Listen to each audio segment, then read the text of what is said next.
이재명 정부 6개월 어제 3실장 기자간담회도 있었습니다. 예. 여러 이제 안보부터 외교부터 민생까지 쭉 입장을 냈어요. 네. 기자들 질의응답도 받고 쭉 얘기를 했는데 이재명 정부 6개월 성과 의원님은 어떻게 평가하고 보고 계십니까? 일단 경제 민생 뭐 약간 어려움을 계속 겪고는 있지만 네. 그래도 상당히 좀 회복하는 모양새를 보여주고 있죠. 성장률 전망치도 올라가고 있고. 두 번째는 외교. 외국 국가들에게 아직 아니면 현재까지 아니면 현재는 대한민국은 여전히 헌법 위에 서 있는 국가다라는 네. 모습을 잘 보여주고 있고, 특히 이제 이 미국에 어떻게 보면 참 그야말로 이제 우리나라가 마치 예, 현금 인출기가 된 것 같은 느낌이 들 그런 정도로 요구를 힘들었죠. 잘 방어해내면서 네. 특히 핵 잠수함이라든지 이런 부분에 있어서도 음. 또렷하게 뭔가 성과를 내고 있는 모습들을 보여줬고요. 뭐 대외적으로 봐도 뭐 엔비디아나 이런 기업들과 우리나라 기업들이 또 우리 정부 한 팀이 돼서 미래 어떤 비전을 설계할 수 있는 토대도 만들고 있고요. 네. 그래서 전반적으로 상당히 잘 해가고 있다라고 말씀을 드리겠습니다. 예. 그러니까 계엄 이후에 내란 이후에 그야말로 너무나 힘들었던 외교적으로도 힘들고 민생도 힘들고 했던 맞습니다. 그거 예. 이제 회복하는 그런 과정이 회복하는 있었고. 과정이죠. 예. 그다음에 사실은 또 미래도 준비하고. 내란이 터지고 나서 근 6, 7개월 이상 경제적으로 손실된 액수가 몇십 조에 달한다는 그렇지. 보고서도 있었고, 기업들의 입장에서는 이 불확실성 등 때문에 투자를 못 하겠다. 아예 계획을 그럼요. 못 세우겠다. 이런 얘기가 있었는데 예. 그런 부분이 이제 빠른 속도로 해소되면서 기업들도 미래에 대대적으로 투자하겠다. 대통령과의 대화에서 그 얘기를 하잖아요. 네. 지난번 관세 협상 너무 고마웠고 생산 기지라든지 이런 것들이 다 미국으로 이전되면서 우리나라의 산업 기반이 약화되는 걸 막기 위해서 고용도 늘리고 투자도 더 많이 하겠다. 네. 뭐 예를 들어 SK 같은 경우 반도체 때문에 몇백조 투자하기로 했는데 그거 가지고 될지 모르겠습니다. 더 투자해야 될 것 같습니다. 이런 얘기를 한다든지. 기업들이 오히려. 삼성도 뭐 고용, 청년들 일자리 더 많이 만들겠다. 이런 얘기를 하는 등 네. 뭔가 좀 이제 비전도 보이고 방향도 잡히고 안정화돼가는 모습들을 계속 보여주고 있는 거죠. 그래요. 코스피도 지금 보면은 지금 현 시간에는 약간 좀 내려가는 모습도 보이는데 4천선은 유지하고 있다. 그러니까 맨 처음에 코스피 3천 막 이렇게 얘기했을 때도 야 그게 빨리 되겠어라고 했는데 벌써 이제 5천을 향해 가고 있다. 이런 것들 아마 외국에서 볼 때도 해외에서 볼 때도 대한민국이 정말 달라지고 있구나. 네. 정치적으로도 성숙하고 있고 민주주의가 성숙하고 있고 경제도 시장 친화적으로 오히려 더 잘 네. 가고 있구나 이런 생각, 그런 판단을 하고 있을 것 같다라는 거. 뭐 국민의힘에서는 여러 가지 비판하고 있지만 네. 국민들이 아마 체감적으로 판단을 하고 생각하고 있지 않을까. 맞습니다. 그렇게 해서 네. 정리를 해보죠. 정리해 보고요. 그리고 용산 대통령실이 이제 청와대로 이전을 하는데 네. 크리스마스 전후에서 업무 시설은 이제 마무리되는 거예요. 마무리되고 맞습니다. 있고 이것도 이제 정상화되고 있다는 생각. 맞습니다. 용산으로 왜 갑자기 갔는지에 대해서 지금도 설명이 안 되는 거잖아요. 맞아요. 그래서 기억나시겠지만 윤석열 초기에 정부 초기에 미국에서 감청했다, 도청했다 그 논란이 있었고, 거기 옆으로 가면 어떡합니까? 아무리 우방이라 그래도 외국의 군대가 있는데 옆으로 가면 어떻게 하겠다는 거예요. 그러니까 용산으로 간 이 상황. 그리고 뭐 혈세 쓰고. 그리고 이렇게 갑자기 옮겨지면서 용산 경찰서가 업무의 혼선, 인원 부족 이런 걸 겪으면서 사실 이태원 참사를 겪게 되지 않았습니까? 최근에 뭐 감사 결과에도 그게 언급이 돼 있지만 네. 실제로 저도 용산 경찰서에서 내부 제보를 받았었어요. 이태원 참사 있고 나서 굉장히 극심히 혼란스러운 상황이었다는 거예요. 갑자기 업무의 방향이 다 닥친 바뀌는 거. 거잖아요. 예. 안 해본 업무를 막 해야 되고 안 하던 업무를 추가로 해야 되고 인원은 늘어나지 않은데 그 상황 속에서 뭐 일부 경찰들은 참사가 있었던 당시에 잘 아시는 것처럼 네. 윤석열에 대한 비방 벽보 떼고 다니고 막 이런 일을 했었다는 거지 않습니까? 직원들. 그리고 그 부근에 기동대가 상당히 많이 출동해 있었지만 집회 관리하는데 다 소모되고 있었고, 그러니까 그런 와중에 이런 일이 벌어졌었다는 거예요. 이게 이제 대책 없이 긴급하게 졸속으로 이전되다 보니까 이런 문제가 발생했던 거죠. 네. 용산으로 이전 안 했다 그러면 이태원 참사도 실제로 그렇게 보는 전문가들이 예. 많아요. 아주 초보적이고 아주 기초적인 대응만으로도 막을 수 있었다는 거고 실제로 그해 전에는 더 많은 인파가 몰렸지만 네. 또 자주 행사가 있었지만 다 막아왔다는 거예요. 예. 용산 대통령실 이전 문제 왜 이전을 할 수밖에 없었는지 왜 했는지 이것도 조금 미심적인 부분들이 있고 이제 그렇습니다. 무속 때문이 아니냐 이런 얘기도 있는데 참, 계속 참 그렇죠. 네. 누군가가 또 한번 둘러봤다는 얘기도 있고요, 그죠? 그러니까요. 예. 천공은 아니지만. 네, 예. 여러 가지 얘기가 지금 나오고 있는 상황이니 이것도 하나하나 들여다봤으면 좋겠고요. 네. 그리고 어제 이제 이 이재명 정부 6개월 기자간담회를 보면은 강훈식 비서실장이 이제 질문 받고 그런 얘기를 했어요. 김현지 부속실장 또 김남국 전 디지털 소통 비서관 감찰 내용 공직기관 비서실에서 감찰했더니 인사 내용 전달한 건 없었다. 이게 감찰 내용이다. 이렇게 얘기를 했습니다.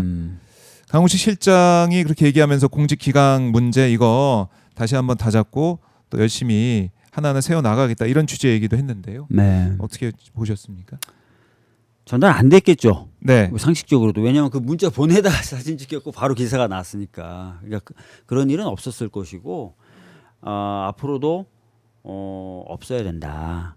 이거 유시민 작가님 말씀을 좀 새겨들어야 되는데 유시민 작가님이 뭐라고 하셨냐면 오마이TV 영상이 또 올라와 그렇죠. 있습니다. 오마이TV에 영상이 올라와 있던데 언제 공개되더라도 네. 사적이고 비공개 대화라도 그것이 언제 공개되더라도 문제 없게 하는 그런 상황 속에서 네, 일들을 해나가야 된다. 어허. 그래야 이제 여러 가지 좀 언론의 비판으로부터도 좀 자유로우면서 일을 제대로 할 수 있다. 이 얘기는 굉장히 중요한 얘기거든요. 제가 이해찬 대표님한테 여러 가지 배웠지만 대표적으로 이해찬 대표님이 저한테 주셨던 교훈 중에 하나가 네, 투명한 어항 속에 들어가 있는 물고기라고 본연 생각해라. 예, 뭐든지 다 조심하고 네. 뭐든지 다 신경 쓰면서 행동해라 이렇게 얘기하셨거든요. 그래서 뭐 굉장히 좋은 말씀이시고 좀 여당이 됐고 뭔가 책임지는 자리에 가면 갈수록 그런 기준으로 본인을 좀 항상 대하는 것이 네. 필요하다 이렇게 생각합니다. 예. 그렇습니다. 이걸 이제 야당에서는 계속해서 이제 비난을 하고 이거 비판하고 있고 김현지 실장을 지키기 위해서 또 김남국 전 비서관이 희생된 게 아니냐 뭐 이런 취지의 얘기를 하는 사람들도 있고 어떻게 들으셨어요? 이런 주장 김현지 아니, 실장 인사나 김현지 이런 거는 전달 안 됐을 거예요. 네. 전달 안 됐을 거고 그러니까 이제 남국이 차원에서는 남국이가 이제 김남국 전 비서관이 예. 뭐 이런 문자를 주고 받았던 것에 대해서 책임을 진다는 의미로 그만뒀겠죠. 전달이 안 됐다는 게 감찰에서 확인이 됐다라는 거고. 그러니까 이게 아까 유시민 작가 말씀도 하셨지만은 본회의장이나 이제 회의 장소, 그러니까 언론이 이제 공개될 수밖에 없는 맞습니다. 예. 공개돼 있는 그런 공간에서는 누구보다 조심해야 된다라는 거. 물론 이런 뭐 문자 자체 이게 뭐 부적절하다 이런 비판도 많이 나온 상황 아니겠습니까? 이런 문자를 보내고 사실 뭐 인사를 좀 해달라는 식의 물론 이게 추천이라고는 얘기를 하고 있지만 국민들이 볼 때는 이런 얘기가 메시지가 그냥 메시지 차원에서 문자 차원에서 의원과 비서관 사이에 주고받는 이런 모습 이것도 좀 부적절하게 보여진 상황이고. 말씀 유시민 작가님이 잘 말씀해 주셨던 것 같아요. 네. 언제 공개돼도 문제 없다라는 생각이 들 정도의 그런 태도로 공직에 임하는 것이 맞다. 네, 자신을 돌아보고 조심하고 또 조심해야 된다. 이런 거고요. 특히 여당이기 때문에 민주당 차원에서 더 이제 조심하는 네. 상황이 된다. 네네. 필요하다라는 네. 거 알겠습니다. 예, 아마 이 여당 의원들, 민주당 의원들 또 이제 대통령실 뭐 이 일하는 직원들 네. 다 가슴에 지금 새기고 있을 것 같아요. 네. 새기고 있을 것 같고 그러다 보니까 야당에서는 특별감찰관 얘기를 또 계속 하고 있습니다. 특별감찰관 왜 이거 안 하냐? 이재명 대통령 공약한 거 아니냐 이렇게 얘기하고 있는데. 공약하셨고 제가 알기로는 아마 기자 간담회에서 말씀도 하셨을걸요. 네, 맞습니다. 네, 말씀하셨으니까 뭐 필요한 절차에 밟으면 되겠죠. 그러니까 이게 이제 국회에서 추천해야 되는 국회에서 거잖아요. 추천을 해야 되는 거예요. 근데 오늘 장동혁 대표가 아침에 한 얘기를 보면은 민주당에서 뭉개고 있다 이런 얘기를 하고 있습니다. 민주당에서 뭉개고 있다. 특별감찰관 밀어서는 안 된다. 짬짬의 의혹이 입증이 될 거다. 이렇게 얘기를 하고 있는데 이런 주장은 좀 어떻게 보십니까? 모르겠어요. 민주당에서 뭉개고 있다. 뭐 현재 지도부가 어떤지 모르니까 아마 저는 아닐 거라고 생각하고 네. 제가 원내 수석일 때 그러니까 21대 국회 말미에서는 그땐 저희들이 하려고 했었거든요. 그때도 하려고 그랬고 그렇죠. 그 전에도 입장이 저희 당은 네. 동일해서 하려고 했었죠. 장동혁 대표의 저 말이 신빙성이 있는지는 잘 모르겠습니다. 네, 지도부 저희가 뭐 확인을 해봐야겠지만 일단은 민주당 의원님 생각은 이거 해야 된다. 그동안도 하자고 아니, 대통령이 주장해왔고 공약이시고 이재명 대통령도 공약을 했고 대통령이 기자간담회에서도 말씀하셨기 때문에 네. 이건 될 거다. 장동혁 대표가 어쨌든 오늘은 특별감찰관 요청을 하고 있고 민주당이 뭉개고 있다. 알겠습니다. 그러니까 국회에서 어쨌든 이 논의해서 합의를 해야 되기 때문에 네. 추천해야 되기 때문에 이거 좀 보도록 하고요. 자, 즉각 특별감찰관 추천 절차에 들어갈 것은 민주당에 강력히 촉구한다라는 게 장동혁 대표의 입장입니다. 좀 보도록 하고 자, 이제 빨리 추천하면은 강훈시장을 임명한다라고 어제 다시 한번 강조를 했습니다. 그렇죠. 이게 일관된 입장이에요. 일관된 입장이다. 자, 그리고 이제 당내 얘기를 그래도 지난주에 있었던 네. 얘기를 잠깐 짚고 넘어가면 1인 1표제 네. 이게 부결이 됐습니다. 부결 예상하셨습니까, 의원님은? 저는 예상 못했고요. 예. 전에도 한번 다른 매체에서 제가 입장을 밝혔지만 1인 1표제로 가는 게 맞아요.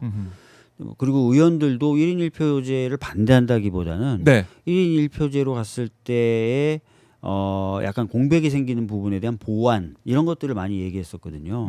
그래서 저는 부결이 될 거라고 생각도 못했어요. 왜냐하면 특히 일부 수정안이 올라갔기 때문에. 네. 예. 그래서 이거는 부결 안 되고 평가일 것 같은데. 그러니까 이거 보더라도 투표 참여를 안 해서 부결이 된 거 아니겠습니까? 그렇죠. 투표 참여한 사람들은 반대를 했다기보다는 투표에 참여 안 했다. 예.